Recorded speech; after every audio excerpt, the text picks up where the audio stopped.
What is up, fight fans? This is Peter at Pete Torius talking about Northwest Fight Challenge today, going on April 28th at Clover Park Technical College. What better way to bring in this interview than to have the welterweight title challenger looking to take Mike Holt's belt in an epic rematch, Eric Godfrey. Eric, thanks for joining me, brother. Anytime.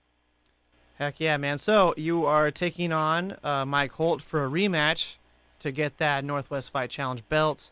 You guys went to war last time, and Brian sent me the DVD, and it's been known as a fight of the year candidate.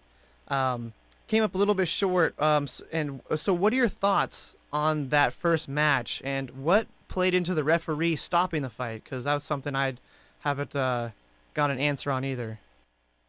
Well, Mike's a real tough dude. Hats off to him. He took me into real deep waters.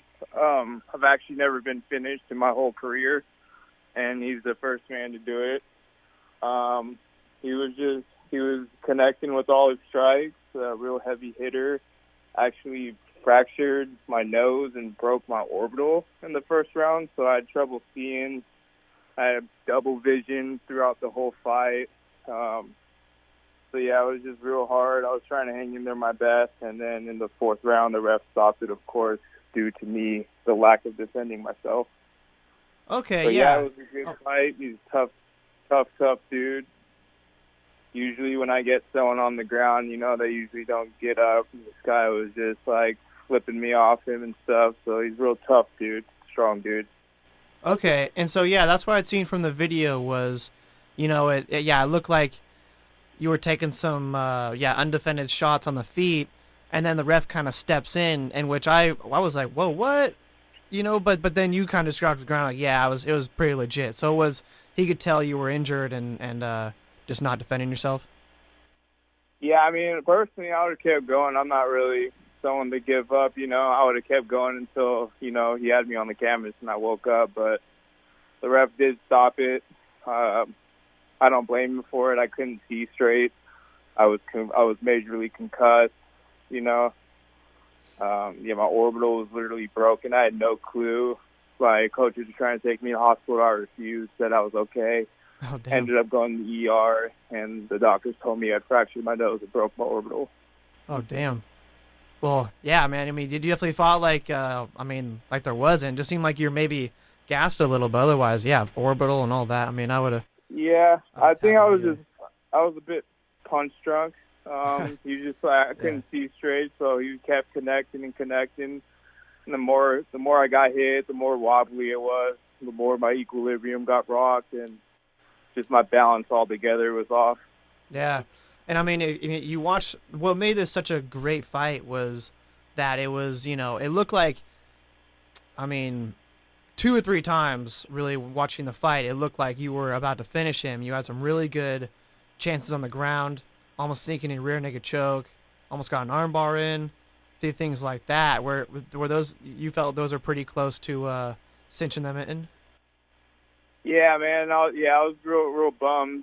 I couldn't finish those submission attempts. I was just so concussed and rocked that when I got into those positions, I forgot to do the basics, leading up to the finish. I just got so excited that I was in that position to finish and was just going for the finish, I just forgot to take the basic little steps, which are a necessity in those key moments.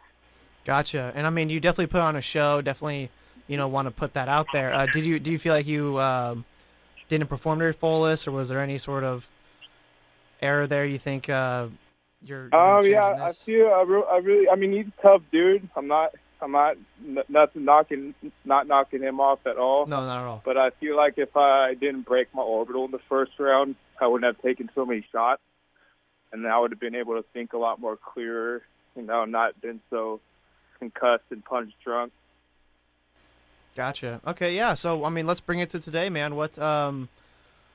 How's the training camp going? You're fighting out of Team Synergy, and how's the fight camp going there and leading up to this match? It's been going great, man. It's been going great. I've been training real hard. Like I said, Mike is the first man to have ever finished me. I do have one other loss, but to me, honestly, I didn't feel like that was a loss. And Mike finishing me, you know, there's nothing I could say about that. He legitimately beat me, and that lit a fire under my ass. And I've just been training hard. I had surgery right after the fight. Right after surgery, you know, I went and fought at Reign February 10th and got the 155-pound title. So I've been in the gym active, pushing forward, looking forward to this rematch. Yeah, man, and yeah, with a 9-1 record, that's definitely it's very impressive. Yeah, so yeah, what changes have you made in this fight camp as opposed to a previous one? Lots of head movement, lots of footwork. You know, I've been working on a lot of defense on my feet. You know, I'm not much of a striker. My whole life I've wrestled and been in jiu-jitsu. So, you know, I've been taking advantage of people with my ground game. And obviously last fight with Mike, he took advantage of my lack of experience striking. So I've just been working on a lot of my striking and keeping my gas tank up. Nice. And so in Reign, we were kind of saying before, I was trying to look up your record, but Tapology didn't have like a great update on that. Do you have a belt with them? Yeah, I'm their current 155-pound champ and 170-pound champ. Oh, there you go. Yeah. You know, I almost want to say the Conor McGregor of this ish, but you know, he ain't looking too good in the news lately. Yeah. I saw that this morning. Yeah. Oh my God. I mean, yeah, we got to talk about that. I mean, it's just like since we're already there, you know, to shed a little bit of light on that. Like that is insane. Like God. So I mean, you know, obviously, you know, it's taking place April 5th. Who knows when you'll be listening to this, but this is the day when, you know, it's come out that he trashed Team Khabib's bus, you know, just for putting hands on his partner Artem. You know, I mean, it's so crazy. Yeah. Like, he has the fame, he has the money. It's just like, you just didn't have to fight. What do you think about it? I think that's very unprofessional. He didn't need to do that. You know, he's a two-time world champ, one of the most notorious fighters in our time right now. I just feel like he should have acted a lot more professional, whether they stripped him of his title or not. He just, you know, that's something that he didn't need to do, nor was it necessary to do. Right. I feel like it just kind of made him look foolish and tainted his name a little bit. Yeah. In my eyes at least. No, totally, man. It's an asterisk towards his name. It's like him and John Jones in that same camp where you're like, man, you guys were doing so great, and you had to blow it. You know, yeah, he completely just blew it. So. Yeah, man. But anyways, you know, had to just point that out. But you know, you are the McGregor in that sort of sense, but you know, not the McGregor in your personal life. So that's good. Yeah. Yes, let's keep it that way.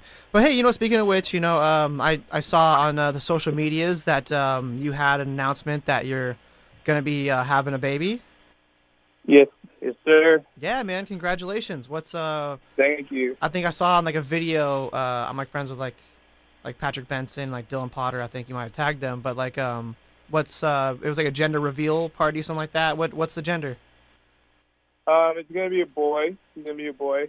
Oh, there you go. You already buying the gis and all the equipment already, or? Not yet. That will be happening. There you go. Nice. That's cool, man.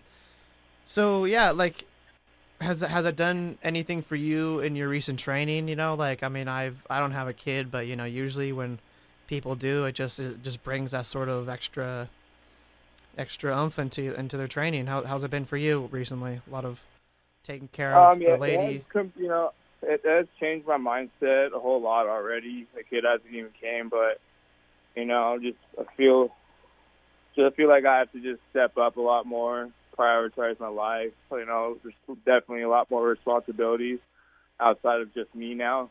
So I've been training full time, no job for the last 2 years, just living off sponsors, my T-shirt ticket sales, which I do fairly good on. But now that I have a kid coming, I just recently went out and applied to join the union in carpentry, and I did get accepted, and we'll be starting that job after the Mike Holt fight that following Monday.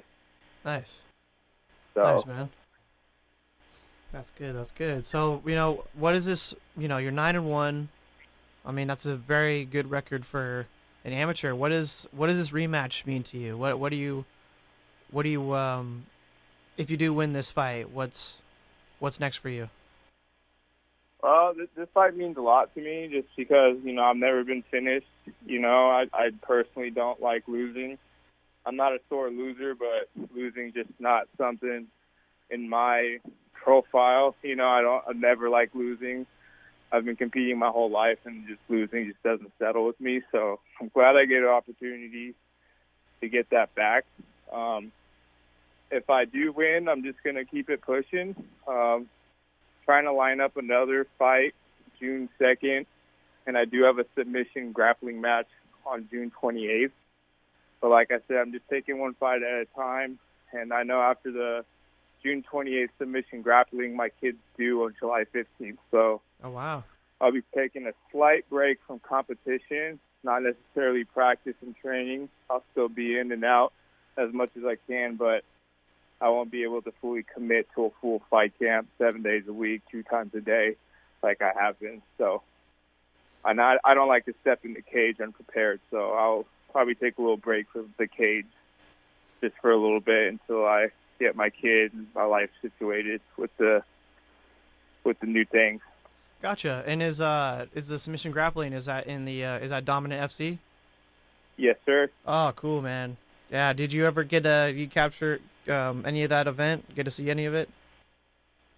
The last Dominate, I saw Yeah. highlight videos. I actually couldn't make it, Oh, gotcha. but yeah, I saw all the highlights. Looked like Yeah. a great show that I missed.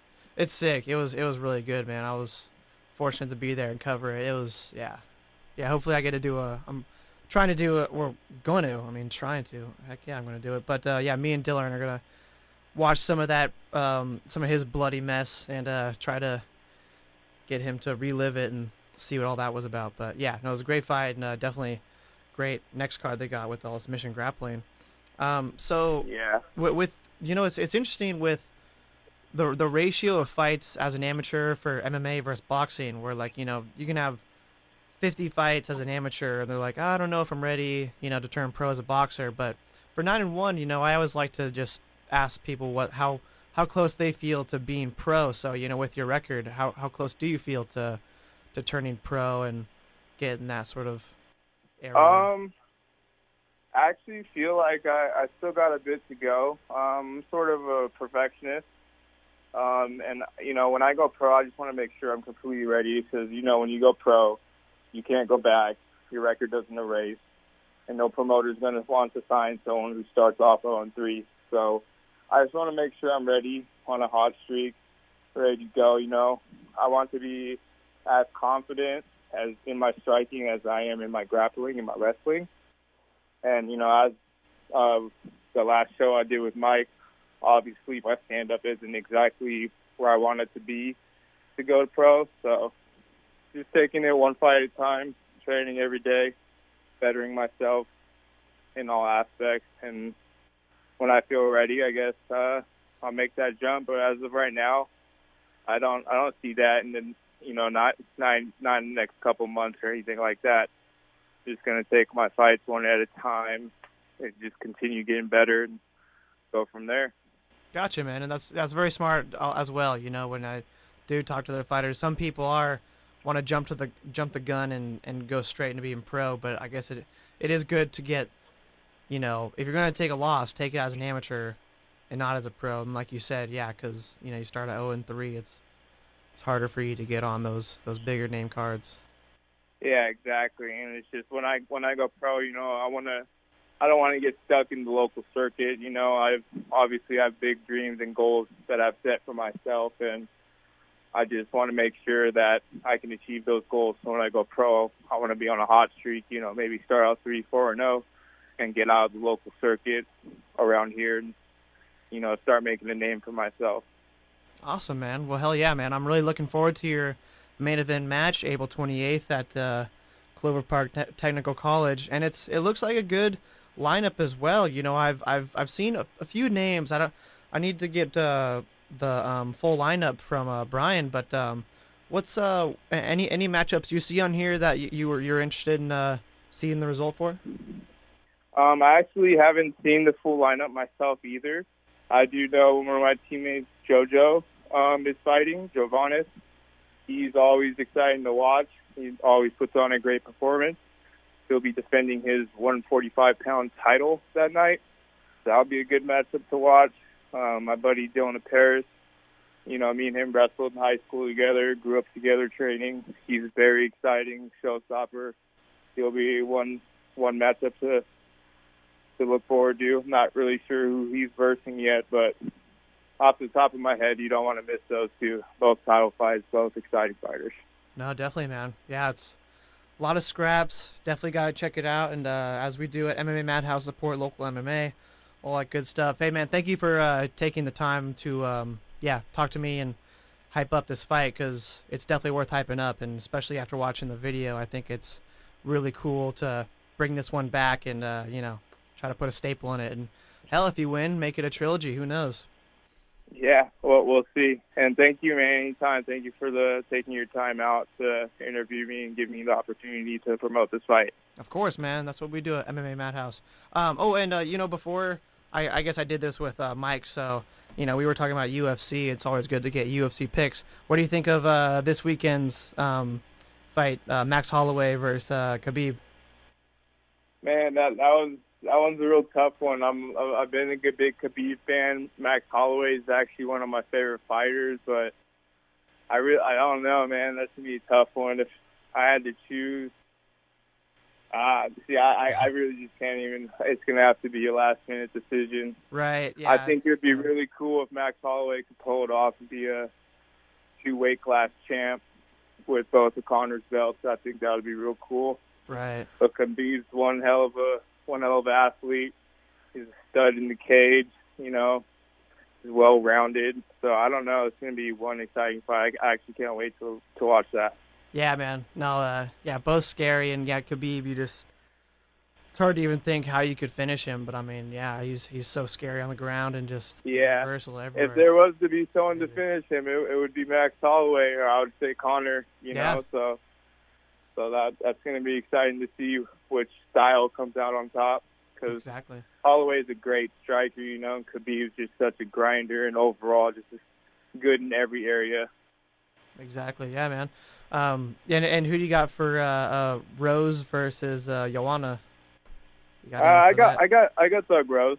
Yeah, nice. Yeah, I got Thug Rose. That one for me too is just like, that one I feel both fights are a flip of the coin, but it's.